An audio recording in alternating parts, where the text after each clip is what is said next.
बिस्मिल्लाहिर्रहमानिर्रहीम अस्सलाम वालेकुम। Welcome back to my channel. कैसे हैं आप सब लोग? आई होप आप सब लोग ठीक होंगे, खैरियत से होंगे। अल्लाह ताला आपको अपने हिफ्ज़ व अमान में रखे। कल जब मैंने ये सुना कि पेरिस में जो वाटर सप्लाई है उसके अंदर भी वायरस जो है वो पाया गया है, जी सुन के तो एक धचका तो लगना एक नॉर्मल सी बात है। हर आम इंसान को, यकीनन आपको भी हैरत हो रही होगी कि लो भाई अब पानी में भी चला गया। तो वो मुझे भी बड़ी हैरत हुई और मैं जो हूँ रिसर्च करने बैठ गई। मैंने डिफरेंट आर्टिकल्स देखे कि मुझे पता चले कि आखिर मसला क्या है। ये कुछ अलार्मिंग लग तो रहा है, लेकिन इसकी कुछ जो है हकीकतें जो मैं आपको बताती चलूँ। सबसे पहली बात, जिस पानी से ये मिला है वायरस वो ड्रिंकिंग वाटर सप्लाई नहीं है, पहली बात। अच्छा, अथॉरिटीज़ की तरफ से जो है क्लियरली बता दिया गया है, जो टेस्ट किए गए हैं जहाँ से ट्रेसेस मिले हैं वायरस के, वो वाला पानी है जो नॉन पोर्टेबल पानी है। मतलब जो पानी ड्रिंकिंग वाटर नहीं है, जो पीने के काबिल नहीं होता, उस पानी में से जो ट्रेसेस हैं वो मिले हैं। अच्छा, ये जो टेस्ट किए गए हैं ये उन सप्लाई पॉइंट से किए गए हैं जहाँ पे जो पानी है यूज़ होता है। इनके जो ट्रक्स होते हैं उनको भरा जाता है, जो सिटी क्लीनिंग के लिए, स्ट्रीट क्लीनिंग के लिए यूज़ होता है। इसके अलावा यही वाला पानी जो है इसकी सप्लाई होती है जो ऑर्नामेंटल फाउंटेन्स नहीं लगे होते पार्क्स के अंदर, और जो पॉन्ड्स होते हैं पार्क्स के अंदर, उनको भरने के लिए यूज़ होता है। और आजकल पार्क्स वगैरह तो वैसे भी बंद हैं। और एक और काम जो गवर्नमेंट की तरफ से किया गया है वो ये कि वो आज रोक दिया गया है, वो जिस पानी में से सैंपल्स, जिन सैंपल्स में से वायरस ट्रेस हुआ है वो उन जगहों से सप्लाई जो है वो रोक दी गई है। उस पानी से अब स्ट्रीट्स वगैरह भी नहीं धोई जा रही।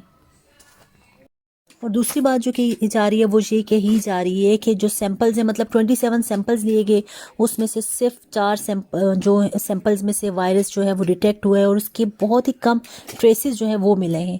अब ये सेवरेज सिस्टम में आया कैसे? इस सेवरेज सिस्टम में वायरस, माइक्रोबायोलॉजिस्ट के अकॉर्डिंग ये वायरस जो है, जो इन्फेक्टेड लोग थे उनके टॉयलेट से ये सेवरेज सिस्टम में पहुंचा। और आपको पता है काफ़ी प्रोसेसिंग के बाद दोबारा ये जब यूज़ होता है पानी, तो उसमें से फिर कुछ ट्रेसेस मिले हैं। और वो भी इस बात पे कह रहे हैं कि ये भी बड़ी बात है कि इन लोगों ने उन ट्रेसेस को भी फाइंड कर लिया है, जैसा कि इतनी एपिडेमिक की कंडीशन में भी इन्होंने ये कर लिया। तो ये भी जो है बड़ी बात है कि वो इन्होंने डिटेक्ट कर लिया कि भाई हमारे सेवेज सिस्टम से वायरस जो है वो आ रहा है। और जहाँ पे आवाम से कहा जा रहा है कि भाई परेशान नहीं हो, इसलिए कि जो ड्रिंकिंग वाटर सप्लाई है और जो सेवरेज वाला ये वाला पानी है, इनकी जो नेटवर्क है वो बिल्कुल ही सेपरेट है, इसलिए ज़्यादा परेशान होने की ज़रूरत नहीं है। संडे को प्राइम मिनिस्टर की तरफ से कहा गया कि फ्रांस पे जो पाबंदियां लगी हुई हैं सफ़र से रिलेटेड या कारोबार पे, वो आहिस्ता आहिस्ता ख़त्म की जाएंगी। और उसके बारे में बाकायदा मंसूबे तैयार किए जा रहे हैं कि वो कैसे ख़त्म की जाएंगी। और ये भी कहा गया प्राइम मिनिस्टर की तरफ से कि 11 मई के बाद हमारी ज़िंदगी जो है ना वो पहले की तरह नहीं होगी। अब देखें क्या होगा हमारी ज़िंदगी में, लेकिन वो 11 मई के बाद जो ज़िंदगी है वो पहले की तरह नहीं होगी। केसेस में स्लाइट डिक्लाइन तो आया है कि हॉस्पिटल्स में कम केस रजिस्टर हो रहे हैं, डेथ्स भी अल्लाह का लाख लाख शुक्र है कम हो रहे हैं। तो अब देखें क्या बनता है। जर्मनी में वैसे इस हफ्ते से जो छोटे छोटे स्टोर्स हैं उनको दोबारा से ओपन करने की इजाज़त दी गई है ताकि वहाँ से कुछ सामान ख़रीदा जा सके। और मई के स्टार्ट में वहाँ पे जो है स्कूलिंग स्टार्ट हो जाएगी। और हमारी तरफ ये कहा जा रहा है कि भाई हमारा जो है 11 मई को स्कूल ओपन होंगे, लेकिन वो कैसे ओपन होंगे, वो आहिस्ता आहिस्ता ओपन होंगे। छोटे छोटे ग्रुप्स में बच्चे जाएंगे, कुछ क्लासेस के बच्चे जाएंगे पहले वीक में, जिसमें ओन की क्लास जो है सेपे वो जा रही है और जेम की क्लास नहीं जा रही। जेम से एक क्लास बड़ी जो सेम आए वो पहले वीक में जो है स्कूल जाएंगे 11 मई से। और वो भी ऐसा जाएंगे कि 15 बच्चों का, जो एक क्लास के अंदर सिर्फ 15 बच्चे होंगे, और उनको छोटे छोटे ग्रुप्स में बना के काम किया जाएगा। मास्क पहनना ज़रूरी ज़रूरी ज़रूरी है। सब बच्चों को, बड़ों को, हर किसी ने मास्क पहनना है। और प्रेसिडेंट की तरफ से ये भी कहा गया है कि भाई वैक्सीन 2021 तक नहीं बननी, और शायद इसके बाद भी, मतलब अभी आप ये मत सोचें कि कल वैक्सीन आ जाएगी परसों। वैक्सीन बनने का एक पूरा प्रोसीजर होता है, इतनी जल्दी वैक्सीन्स नहीं बनती, वो टेस्टिंग होती है, एक पूरा उसको टाइम चाहिए होता है। तो वो हमें जो है, हमें इस वायरस के साथ ही रहना है।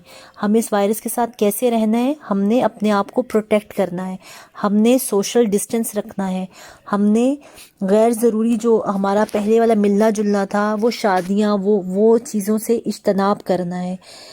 ठीक है, ये बातें जो हैं, ये सारी बातें आजकल जहाँ पे हो रही हैं। इसके अलावा जो है, जो फ़ज़ाई राब्ते हैं, सफ़र हैं, उनके बारे में अभी कुछ ख़ास नहीं कहा गया। देखें उसके बारे में क्या ऐलान होता है कि ट्रैवलिंग दोबारा से ये अपने एयरपोर्ट्स इनके खुलते हैं कब तक, इसके बारे में मुझे कुछ ख़ास मालूमात नहीं है।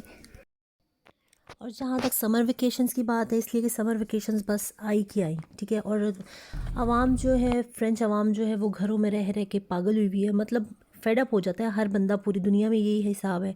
तो वो बड़े बेताब हैं कब छुट्टियाँ आएँ, तो वो छुट्टियाँ गुजारने के लिए मुख्तलिफ़ जगहों पे जाएं। लेकिन जो एक्सपर्ट्स हैं, जो टूरिस्ट एक्सपर्ट्स हैं, उनकी तरफ से 99% टूरिस्ट एक्सपर्ट की तरफ से कहा गया है कि फ्रेंच लोगों को इस दफ़ा छुट्टियां जो हैं वो अपने फ्रांस में ही गुजारनी चाहिए, बाहर नहीं जाना चाहिए। और वज़ीर आज़म ने भी ये कहा है कि मुझे डर है कि बहुत जल्दी जो है ना, जो फ़ॉरेन कंट्रीज़ का ट्रैवलिंग वाला जो तसव्वुर है ना, वो मुमकिन नहीं होगा। इसलिए भाई आपने छुट्टियां जो हैं इस दफ़ा फ्रांस में ही गुजारनी है। मेरी पाकिस्तानी लोग भी सुन लें कि भाई मुश्किल ही है पाकिस्तान जाना इस दफ़ा, लेकिन अभी कोई बाकायदा जो है वो ऐलान नहीं हुआ। हमारी दुआ है कि हालात जल्दी से अच्छे हो जाएं और हम अपने वतन जाएं, अपने प्यारों से मिलें, इंशाल्लाह इंशाल्लाह। और यहाँ पे एक बात मैं आपको क्लियर करती चलूँ कि अगर आपको मेरी किसी बात से इख्तलाफ होता है या आपको लगता है कि मैंने गलत बताई है, मैंने बाकायदा रिसर्च करके एक एक बात जो है आपको बताई है, सारी अथेंटिक न्यूज़ है मेरे पास। और अगर आपको लगता है कि मेरी कोई ख़बर गलत है तो प्लीज़ आप अच्छे तरीके से तनकीद कर सकते हैं। इतने जल्दी आप किसी को ये बात नहीं कह सकते कि आप झूठ बोल रही हो या आप ये कह रही हो।